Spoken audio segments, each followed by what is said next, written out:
name is Daniel Barea. I am a researcher here at Rightmove, and I will be hosting today's conversation. So a little bit of background as to how this came about. About the time we went into lockdown, we were contacted by many of you. Thousands of you asked us for information, advice, updates, etc. And so we began a series of live broadcasts. Thankfully, you seem to have found them helpful, and you asked us to keep them coming. So here we are. This is the fifth of its kind.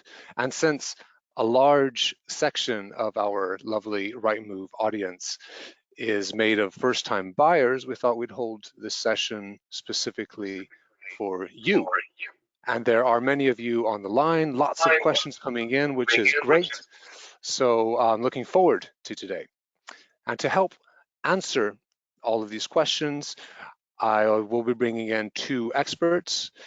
One of them is James Pagan. So James, he is from Nationwide. He's a specialist in mortgages. He's been 17 years in the experience. He's got 17 years of experience in the sector. His role is to help people to find the right mortgage for them. So I'm looking forward to getting James's insight today. Also joining us, we've got Lucy Pendleton, who is a co-founder and director at James Pendleton Homes. They are a highly regarded and successful estate agency based in London.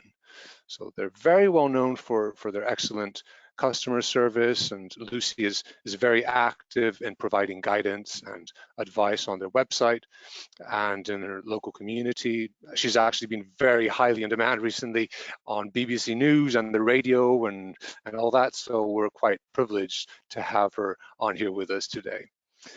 So just a couple of quick points before I bring our two guests in. Firstly, so the information and opinions that we provide in this session are not intended to be financial or legal advice. So they shouldn't be relied upon when making financial or legal decisions. So if you are looking for financial or legal advice, make sure you seek this from a specialist, okay? Secondly, there are many of you lovely people on the line right now. And like I said, many questions coming in, which we're thrilled about. But we are seeing that a lot of these questions, they seem to be somewhat similar in nature, right? They're sort of covering the same kind of theme. So what we're trying to do here in the background is to take these questions and to put them into categories so that we can cover as much ground as possible. So although your question might not be asked or read live, rest assured that we are reading all the questions and we're going to try to cover all the topics that are being asked about. Okay, so if you do want to send in a question, just use the control panel. If you're on a computer, it should be on the right-hand side of the screen. Just click on that control panel and you should see a little question box coming up. If you're using a mobile or a tablet, just tap on the screen and it should be quite clear there where to ask your question. Okay, so with no further ado, let me bring on James and Lucy. Hopefully the technology will work, and here they are. James, Lucy, thank you for joining us. How are you? Yeah, very good. Thank you very much. Very good. Fantastic. Yes, very well, thank you. Hello, everyone. So I know these are very, very busy times for you, so I do appreciate you taking the time to join us here today. Like I said, there are a lot of questions coming in, and we do have a pretty mixed audience. So people with different levels of experience, they're at different stages in their home buying process. You know, maybe some people are at the point where they're ready to make an offer on the house that they found. There are other people who are only starting to save up for their deposit. So hopefully we'll be able to cater for everyone at some point during the talk. But how about we get started with some, before we start taking questions from the audience, just ask some general questions of what the environment in the housing market is right now. James, if I can start with you, what's going on in the mortgage world? So what kind of activity is happening right now? I mean, did you see a total freeze during lockdown, and are things picking up now? So it's definitely a story of two halves, I would say. So lots of people were still looking to remortgage to a new lender or switch lender, which kept parts of the business quite busy. But meanwhile, the housing activity really did fall very, very steeply. So our priority at first was to make sure that we could help everyone that had already applied for a mortgage, which was quite difficult when valuers couldn't value houses and solicitors weren't necessarily working, etc. Now things are definitely picking back up, and we're starting to see much more interest in mortgages to buy houses as well. Mm. So at some point during lockdown, there were certain restrictions being placed on mortgages. Are these still in place, or are they being lifted? So the biggest thing that happened was that lenders stopped offering mortgages for people with smaller deposits.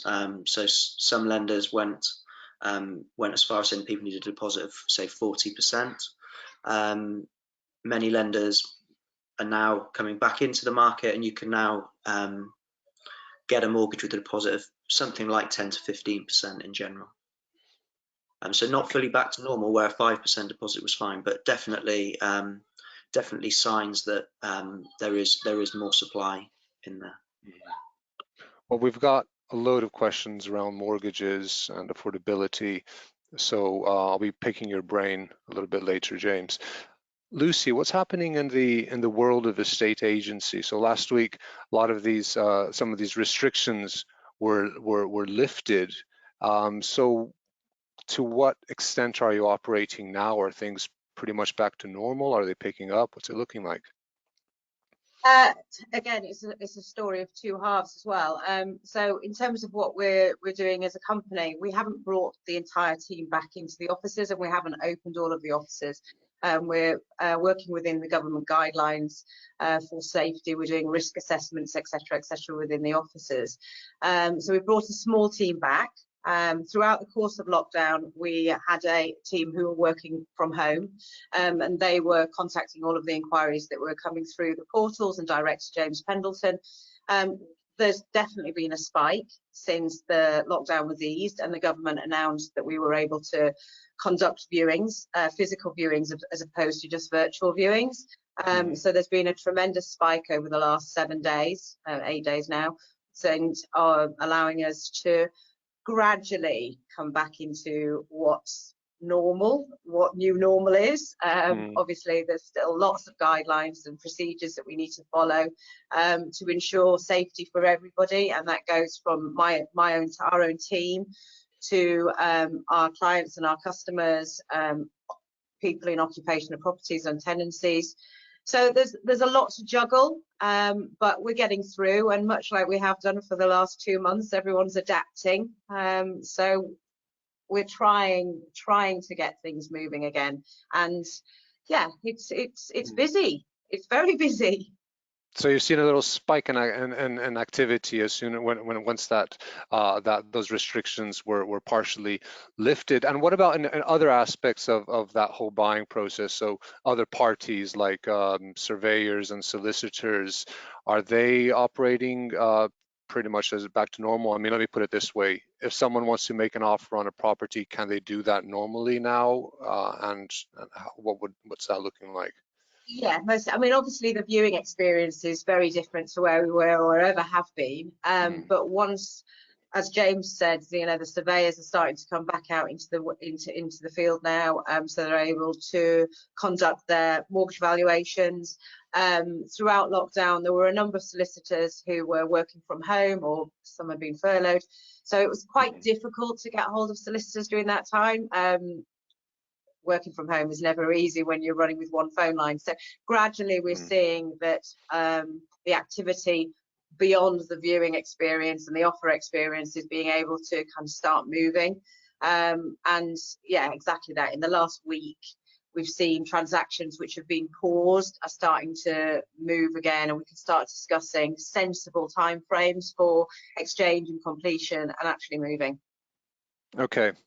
All right, cool. We'll get back to some of the more specific processes of home buying later on. But why don't we? I'm looking at the questions that are coming in, and they seem. Why don't we start covering some of the questions from those that are in the earliest stage of that journey of buying a home? So they're saving up for a deposit. Before we ask start taking these questions in, though, we have a question for the audience.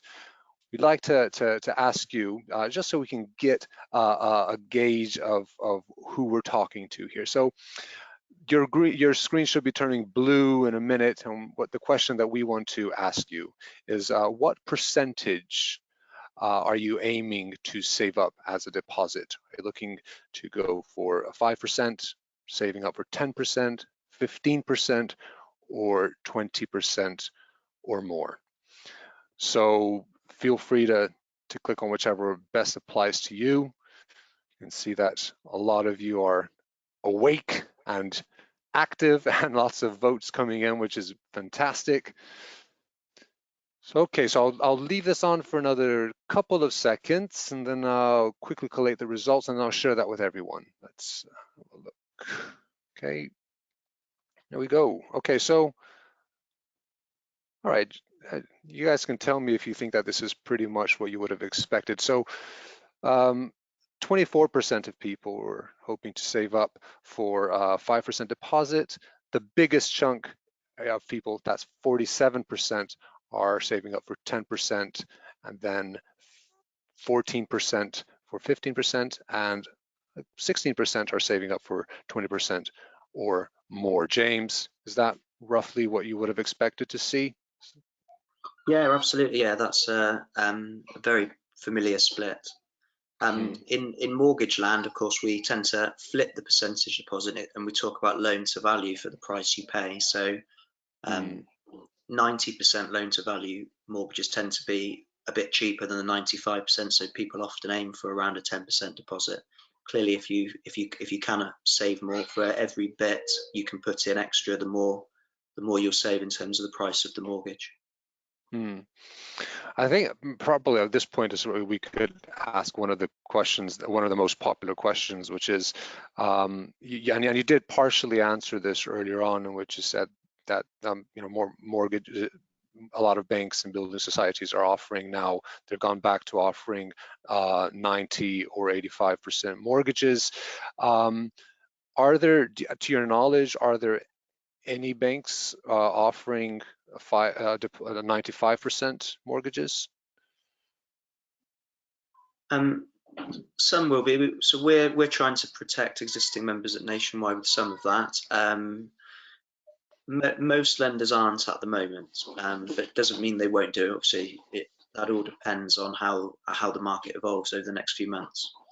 Yeah, and when it comes to saving up for deposits, we've done a little bit of research just recently. We found that overall in the UK, if we're talking about an average of an average of 10% deposit, will be around £24,000, and that jumps up to £36,500 if that goes up to a 15% deposit. So it's quite a big jump.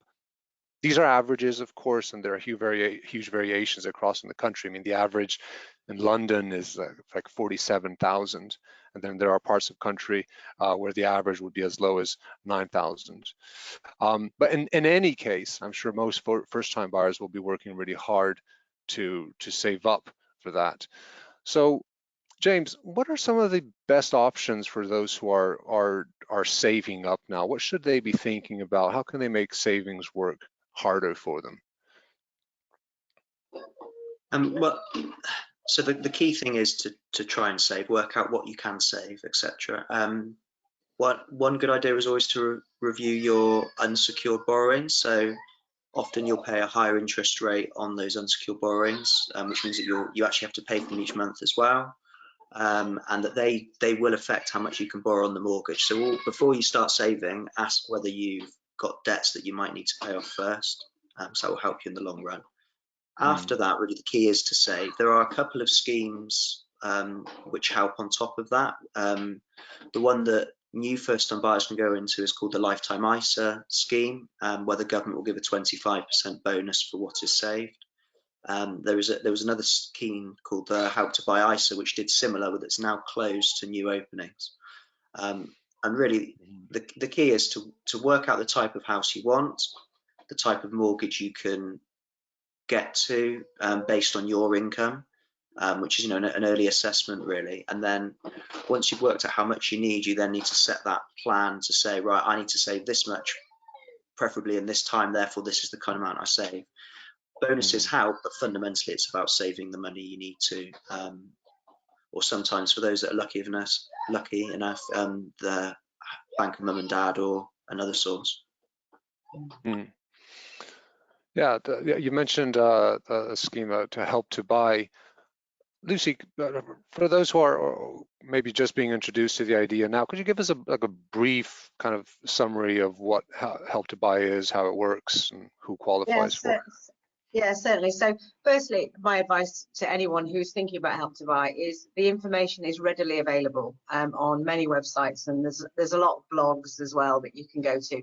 But the government has its helptobuy.gov.uk that you can go to, and it's very clear. And so you can go on there and you can establish whether or not you're eligible, and the affordability side of things. So there's a bit of a cost moving exercise for you to do there. And then if you are eligible, then you can speak to one of the local agents. It's quite easy. You can put your postcode in or where you would like where you'd like to live. In terms of the promotion of Help to Buy, you can either find it on the website and they'll link you through to what is Help to Buy at the time, or if you're looking on any of the portals or any of agents' websites, then there's a logo, a Help to Buy logo, so it's very clear that you can see them. And how it works is, as James said, it's the government lends you between 20 to 40%. It's higher if you're in London, and then you've got to save a deposit of 5%, and then the remainder is on a mortgage. It's a great way to get into onto the property ladder. It is only properties up to 600,000, and they do have to be on the Help to Buy scheme, but they're incredibly popular. The scheme is looked into. It's in the UK. It's in England. There are similar schemes as well in other parts of the UK. It's looking to run till 2023. Okay. Then it may well be replaced by a similar scheme, or there's the shared ownership. Oh, shared ownership is a good one, and we'll get to that in a second because we have quite a few questions about that. But Jen is asking, do you need to? Sorry, can you use Help to Buy on older properties, or are they only available for new builds? No, they are only available on new builds. Okay, all right. And obviously, I think you mentioned that earlier, but it is strictly only for first-time buyers. Is that right? Yes, it is now. Yeah. Yeah. Okay. James, several people are asking, how do you work out whether there are any advantages or disadvantages to trying to get a lower deposit type of mortgage? In other words, is it worth waiting longer to save up, say, for a 15% deposit, if that means that you're going to get a better deal on a mortgage, or is it better to get onto the ladder as quickly as possible with a smaller deposit? Do you have any kind of magic formula to work that out, or any advice on that? Look, there are great tools on almost every lender or price comparison website, etc., for people to work that out. As a rule of thumb, you would say that work out the type of property you want first, and then do the maths. And yeah, there will always be a dynamic between the price you pay on the mortgage and what you can borrow. So I would say the key is really just to work it out for yourself first and say, is it worth me saving for a bit more time to save a bit of money on the mortgage? Most people tend to view it as, I've got this deposit now, how long is it till I can get to the right deposit, rather than look at the pure cost of the monthly mortgage. Okay, so I have a couple of questions from people who are asking more about like specifics of, well, do you have any tips on how to how we can save more? Do I have to make significant changes to my lifestyle? Do you have anything, any kind of advice around that? I mean, for people who are just trying to save up as much as possible, is the general rule go from Heinz beans to value brands, or any other kind of advice you can Stop give along eating those lines?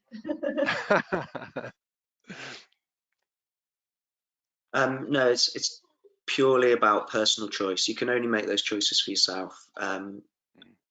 I don't think I'll tell people how they can save money here or there, because it's quite a complex situation. So you do just need to do the maths and work out what you really do need to spend, and then what you're willing to not spend.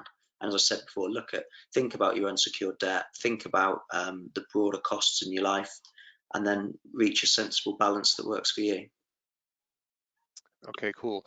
Okay, James, I'm going to ask you another big and popular question here. Basically, the question is, what can I do now to increase my chances of getting my first mortgage approved? So the scenario is, people, you're in a position where you sort of know what the criteria is and approving mortgage to applicants. So when you're looking through these applications, what does a good applicant look like? Someone who's most likely to be approved for the mortgage? So lenders use a mix of ways to work out whether an applicant is a good applicant. The most important thing is the credit score. So you can look after your credit score. It's about having some credit but not too much credit, effectively, to have the best credit score you can. So What do you mean by not too much credit? well, so you don't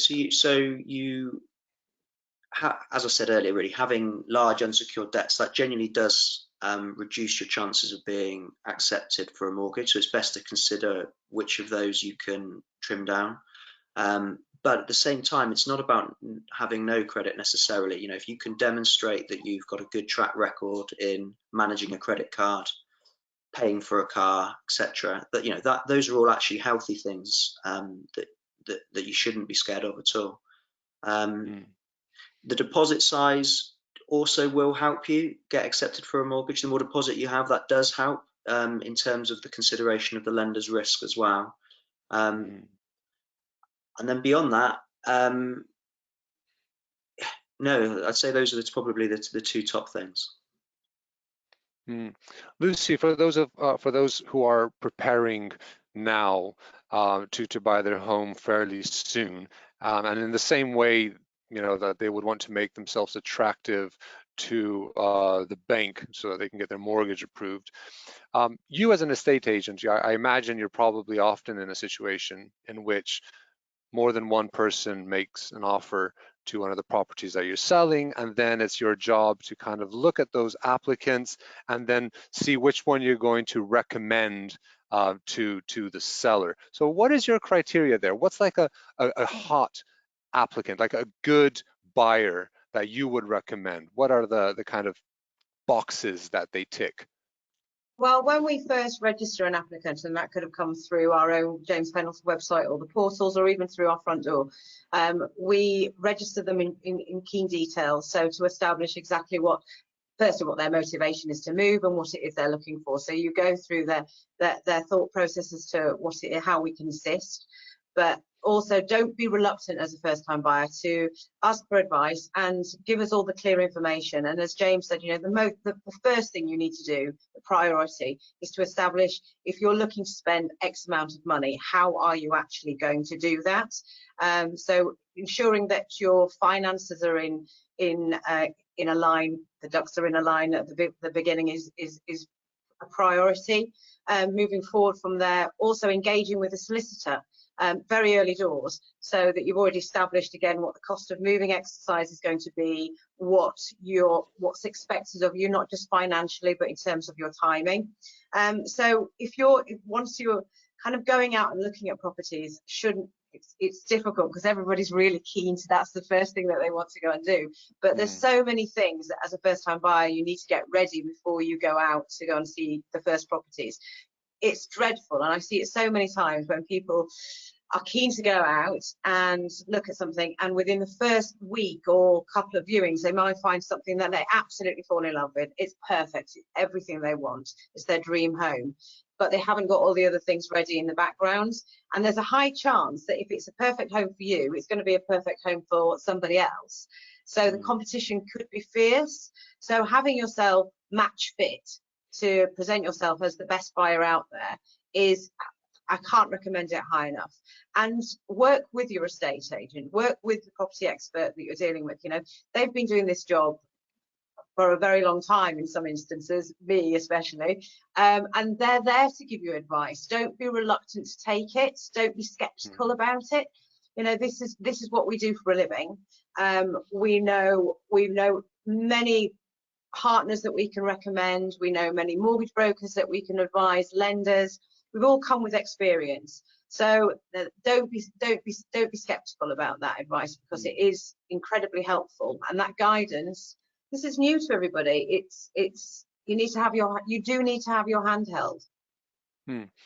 Why don't we go through like a chronological list then? Because I think that's a really good point that you're making there. You know, getting your ducks in line and all that sort of thing. So I'm putting myself in the position of a first-time buyer. I've got my deposit saved.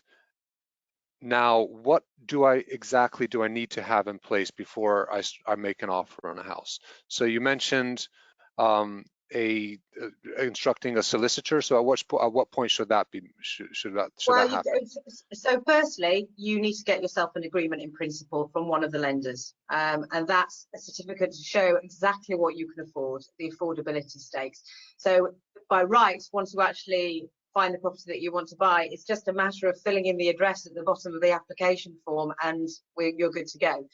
In terms of engaging with a solicitor to and again take recommendations, and you might do that through your agent, or you might do it through family or friends or people that you work with who've given recommendations, and make contact with them and advise them that you would like to you're looking at buying a property, and once you find that property you would like to engage them as your solicitor. They'll be able to give you the advice and a cost moving exercise, so that you know exactly what you're going to be doing. So you don't necessarily have to start paying any fees to the solicitors. In fact, hardly ever do you, and if you do, you have to question why, because all you're doing is actually making contact with them and advising them that in the future, hopefully very quickly, you're going to be able to send heads of terms. James, your daughter's just walked in. We've got a fourth guest, I think. Hello. How Hello. are you? I think she's done. Sorry about that. Brilliant. I don't think she likes Your assistant, James. Full face. I tried so hard to keep her out, I promise. I know. I think that's lovely. Yeah. Okay, so the first thing you would say before you start looking, okay, get that mortgage and principal in place, right? James, we've got a few questions about that. Is this something that will affect someone's credit rating, getting the checked for the mortgage and principal?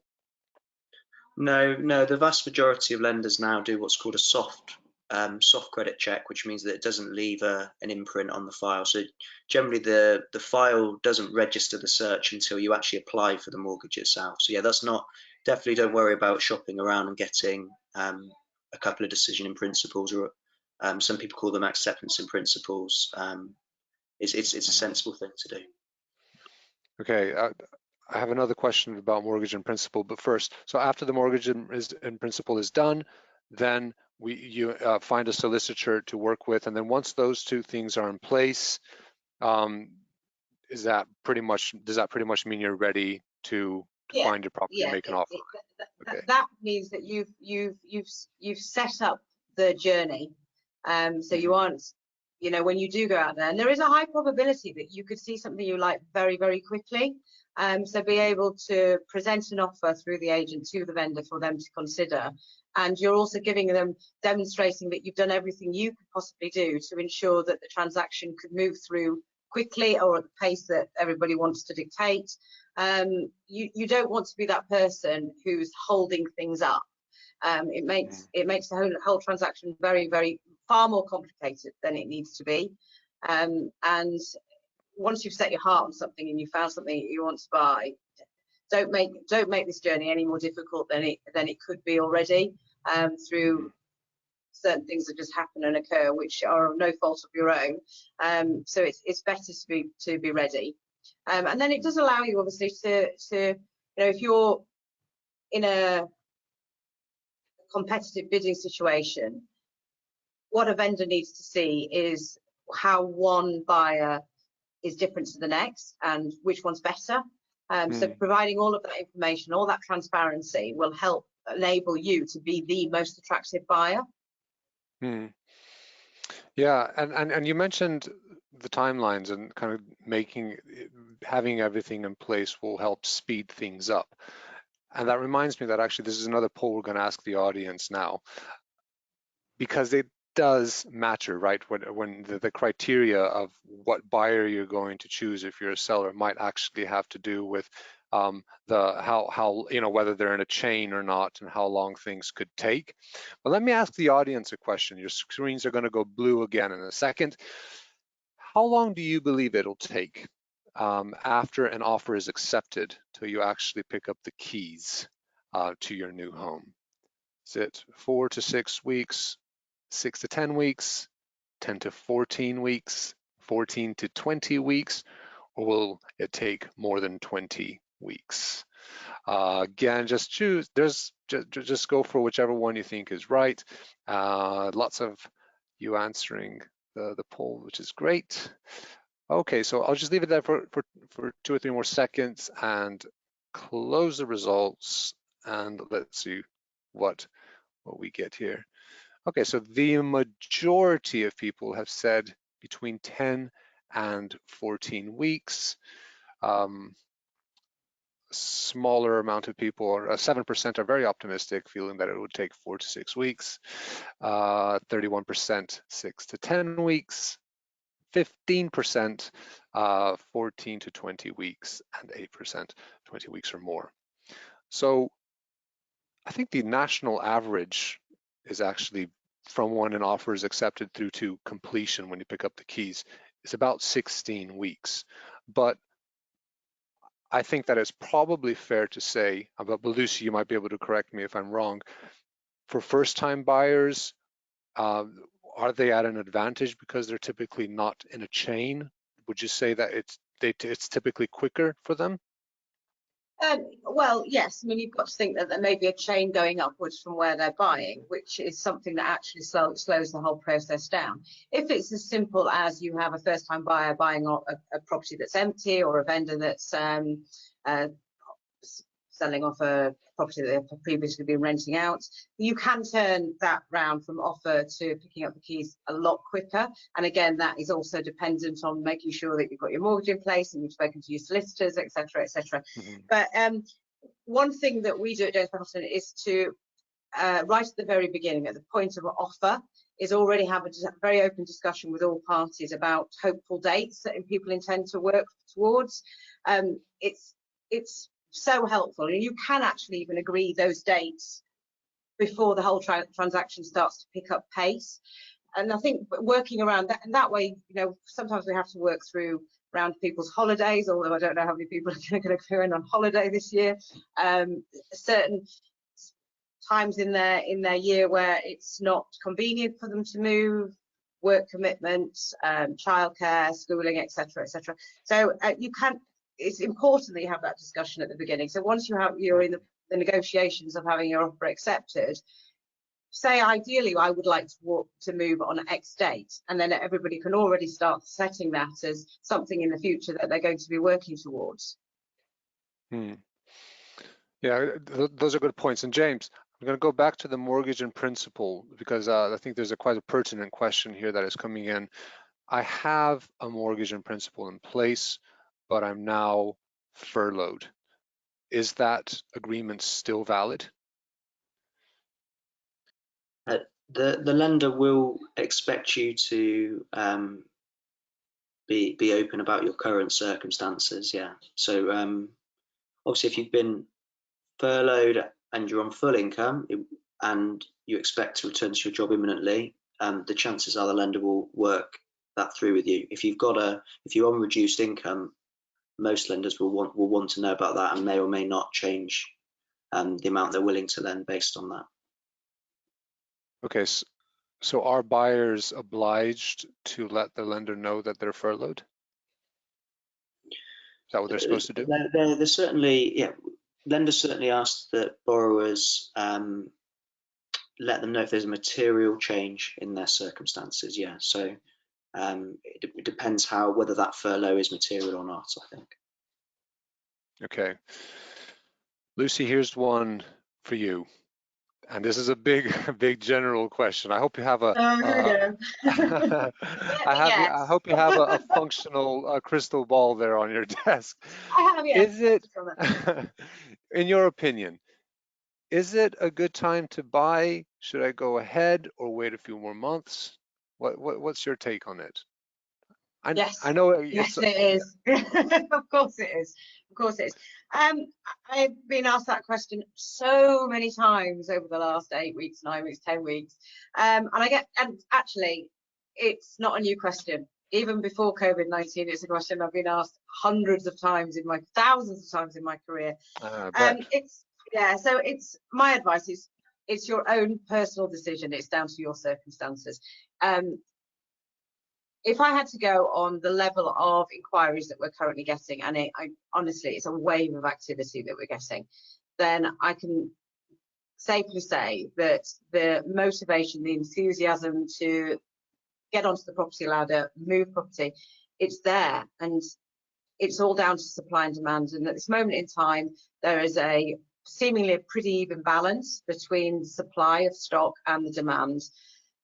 I wouldn't be cautious about stepping into the market as a first-time buyer right now. I'd encourage it.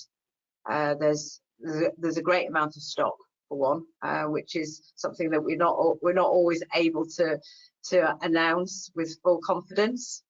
So it is a sensible time to buy. But I do understand people's reservations. Yeah, I think the next question for you is probably somewhat related, because it has to do with what we think is going to happen with prices. But a lot of people have asked, I've put an offer on a house just before lockdown, and it was accepted. But should I withdraw that offer and maybe put in a lower offer now, maybe considering market conditions, if we think prices might fall? What's your take on that, Lucy? Well, I'm going to be really frank about it. You need to speak to your agent. I'd like to think that there's the property experts out there that can advise first-time buyers and any buyer the best way. There obviously is a lot of controversy in the market as to whether or not there is going to be a fall in prices. You've got to raise the pros and cons of this. You've got to question how long it took you to find the property that you really want to buy. And deep down, do you still feel really comfortable? That property's not changed. The market may be changing, but that property hasn't changed. How long are you intending to stay in that property? Is it going to be a 2-year chapter, a 3-year chapter, a 4 or 5-year chapter? In that time, is the market going to have gone through some kind of dip and a rise and a recovery? There is always something. There's always going to be an element which is going to affect the property market and prices. If it's not COVID-19, it's Brexit, it's the downturn. There is always going to be something. I urge people to think very carefully about going back to their vendors if they're in a transaction at the moment and asking for a price reduction. I think long and hard about it. But the first point is to have a discussion with your agent. If they're saying, as I'm saying, that the level of inquiries that are coming through and what we're then converting into viewings and then into offers is suggesting that there isn't going to be a drop-off in the market, it would be most upsetting for people if they go back and try to revise the price, having already spent quite a lot of money in the process, to then lose that purchase because the vendor can't afford to sell at that price.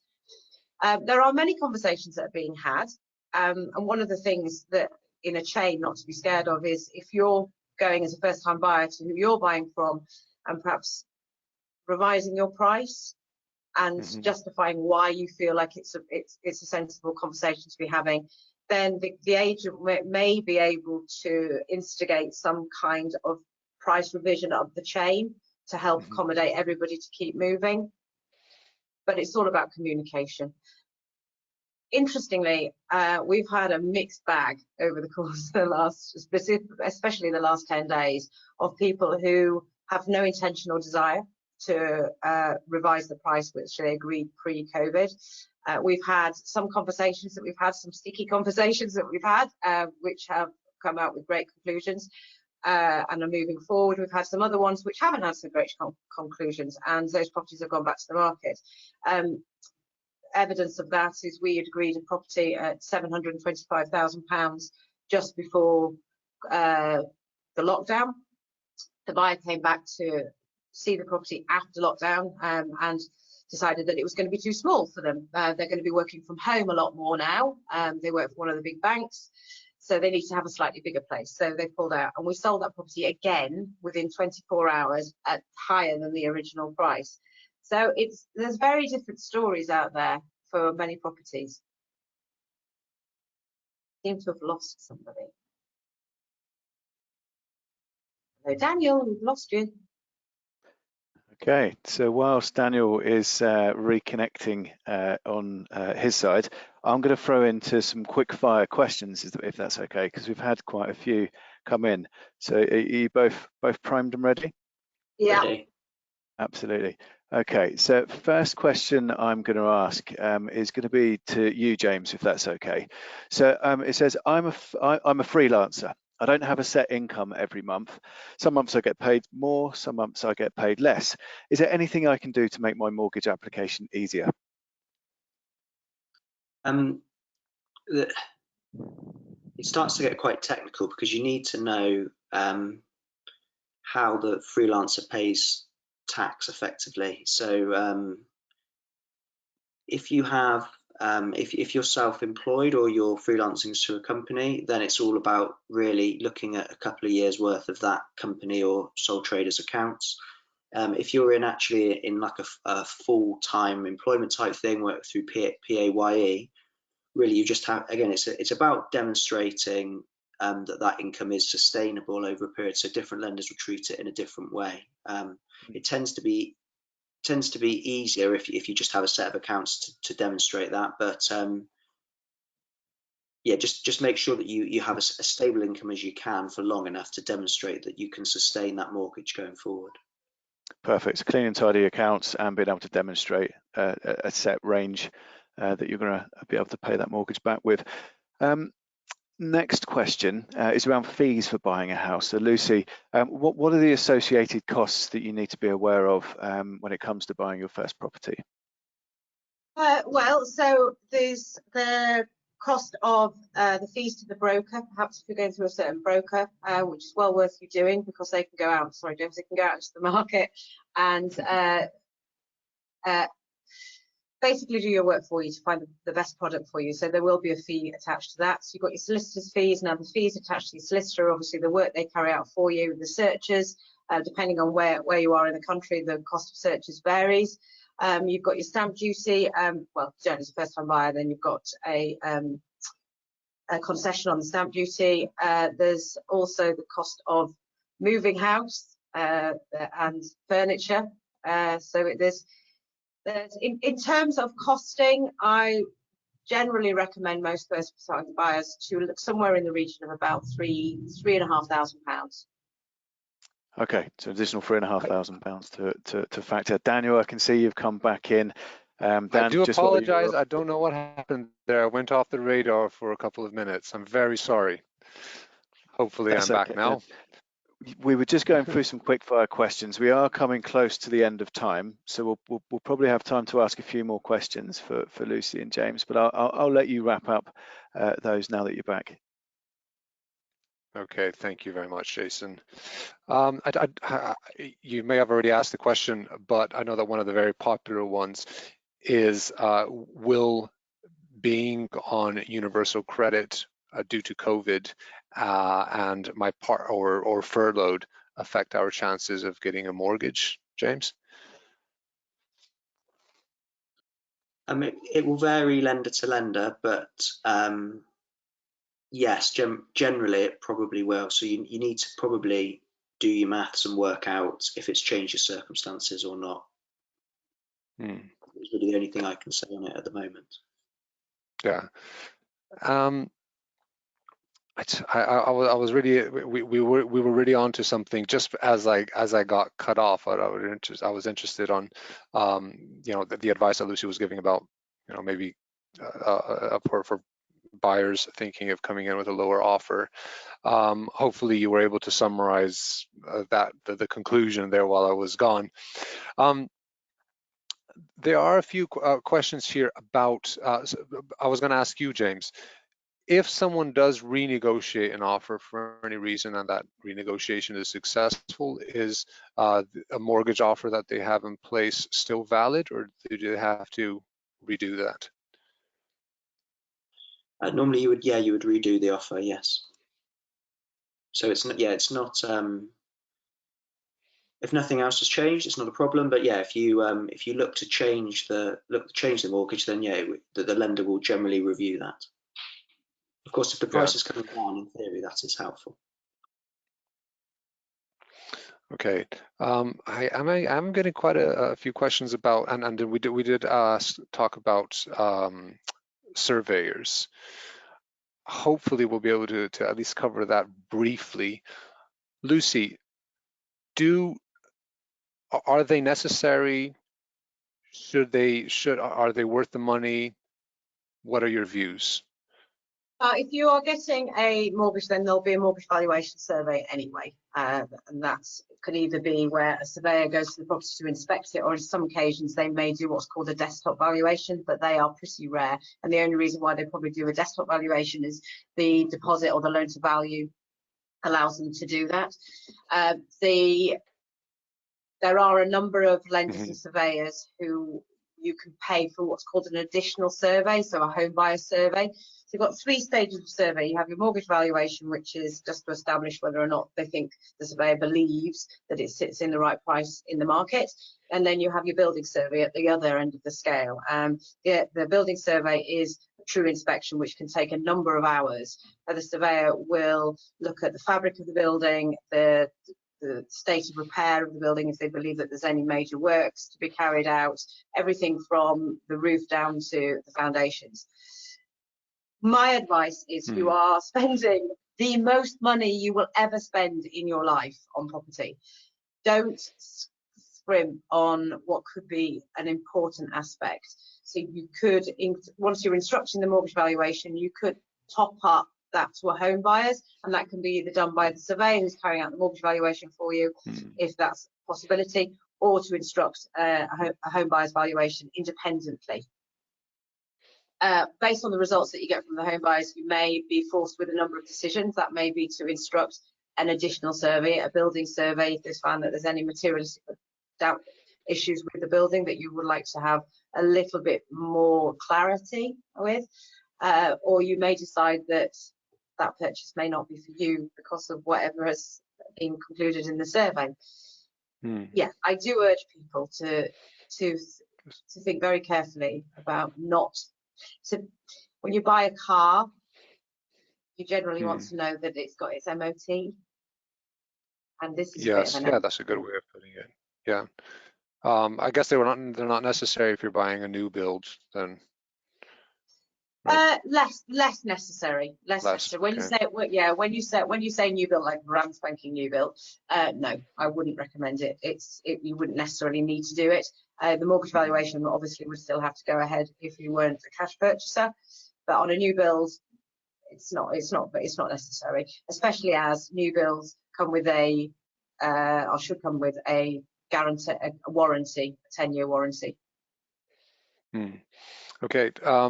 I'm aware that we've just gone over time here, but if you guys are okay to just be on a couple more minutes and just cover a few more questions, are you okay with that? All good. Yeah. I left people hanging earlier on when I said that we talk about shared ownership, and that is a pretty popular subject right now. So, Lucy, would you consider that a viable option? Could you just give us a brief kind of summary of what shared ownership is and who qualifies for it and what the advantages and disadvantages are? Well, again, it's another government scheme that was introduced to help people get onto the property ladder. So you buy a share of your home, and that's between 25 and 75%. So whatever's remaining on the share, you pay essentially the rent on. The good thing about the shared ownership is throughout the course of ownership, you can do what they call staircasing. So you can start buying further shares. Also, it doesn't necessarily only apply to new build schemes. There's a number of shared ownership out there which you can buy into that scheme as time goes on. There's always that question of shall I do help to buy or shall I do shared ownership? Again, it boils down to your own personal preferences and your circumstances. But shared ownership is very popular, and I suspect it's going to become more popular once the help to buy scheme completes in 2023. Okay, a couple of other random questions. James, can I get a mortgage with a different bank or building society than the one that gave me the mortgage in principle? Basically, if you get a mortgage in principle, are you still obliged to get a mortgage with them? No, you're not obliged to, but if you want to ask another bank or building society, you need to go and get another decision in principle or acceptance in principle with them. So you need one for whichever lender you're going to go with. Okay. All right. Well, we're coming really to the end of our time here.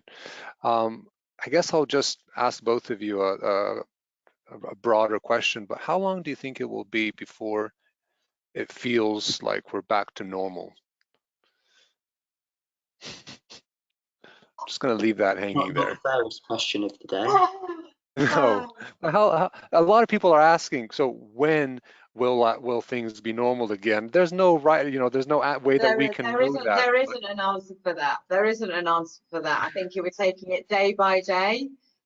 We're all having to adapt. We're doing things in such different ways of doing things at the moment. I mean, even the viewing experience is nothing like we've ever known before. There's been an increase in video viewings, virtual tours, the PPE that we're having to wear to conduct viewings.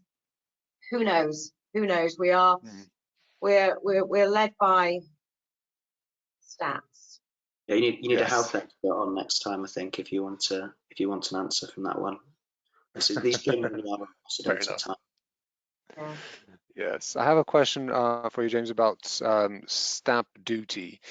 Can you just give us a quick overview? I mean, people are asking, do I have to pay stamp duty? Do I not have to pay stamp duty? Can you just give us an overview of exactly how that applies to first-time buyers? I know that there's an exemption for them, but are there limits to that? There are limits and it can change all the time, actually. It's much easier if you work out the kind of house you're thinking about and you go and find a stamp duty calculator, because it steps up depending on the size of the property as well. So it is, again, it's quite a personalized thing, and yeah, there are tools to help you. Fantastic. Lucy, any final words of wisdom, any last bit of advice before we close to our first-time buyers out there listening? Yes, my advice to all first-time buyers is connect with an agent, connect with a property expert. Doesn't mean that you necessarily have to go out there and register with absolutely every agent that's in the area that you want to buy, but building a relationship with a knowledgeable expert it's vital. It's the most helpful thing that you can do. You work out a relationship about the timings that you want to speak to those people, so you're not inundated with calls during inconvenient times in your work day. Build that relationship and agree how you're going to communicate. Are you going to do it through email? Are you going to do it through WhatsApp? Which is your best way of doing these things? every agent out there, irrespective of whether they're good or bad, they're wanting to obviously work with you in the best way they possibly can. They don't want to be annoying. Being annoying is not what anybody, it's not human nature to want to be annoying. So advise that agent about how best you can work with them, you can work together, because it will make the whole journey, the whole experience so much easier. That's solid advice. James, any last pearls of wisdom to offer us? No, just plan well ahead, do your homework, and really be clear on what you want and plan for that over the longer term, I think. Fantastic. James and Lucy, thank you so much for joining us. I really, really do appreciate it. You guys have been great, have answered a lot of questions, a lot of very tough, almost unanswerable questions that you somehow managed to answer. Impossible So questions. thank you. Thank you very much. That's a pleasure. Thank you very much. Thank you. It was a pleasure. Bye-bye. Thank you. Hope to speak with you Bye-bye. again soon. Bye-bye. Thank you. And to everyone else on the line, we will be sending out a recording of this broadcast, so you can watch it if you've missed any of it. There will be a number of links and helpful tips and advice on that email, so look out for it. You should be hitting your inboxes fairly soon, hopefully within the next 24 hours. And also, please do check out our help and advice section on Rightmove, so you can find it right when going to the home page. There's a banner up there showing linking to our COVID-19 advice page. So there's all kinds of helpful tips and updates and guidelines up there. So do check it out. Thank you very much for joining us. We hope to see you again soon. And for now, from all of us at Rightmove, from James and Lucy and everyone here, thank you and enjoy your long weekends. Thank you. Bye-bye.